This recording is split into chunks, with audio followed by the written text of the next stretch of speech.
जय जगन्नाथ फ्रेंड आम सबू ओडिया सबुठु बड़ पर्व माने आम मौड़मणि रथ यात्रा आउ अल्प दिन रहा। यही रथ यात्रा गाँ ठू आरंभ कर सहर सबु जगार लगी पड़ते महाप्रभु तीन रथ को सजेबारे।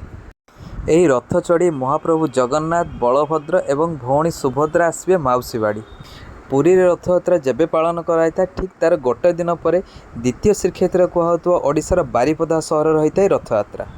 बारिपदा सहर में रथ टଣା होता है 2 दिन और ता मध्यरु सबुठु बड़ कथा है माँ सुभद्रा रथ को टाणी था महिला माने। द्वितीय श्रीक्षेत्र बारिपदार 3 दियों रथ तैयारी एवं पहुँची आई अंतिम पर्यायर। रथ निर्माण कार्य शेष करने सह सह जगन्नाथ मंदिर ठू आरंभ कर माउसीवाड़ी पर्यंत बड़दाण्ड कराई मनलोभा झोटी। पूरा बारिपदा सहर एवं उठुची पड़ुची 3 दियों रथ यात्रा आउ मात्र अल्प दिन रहा रथ यात्रा। तेणु समस्ते आसतु रथ यात्रा देखिए।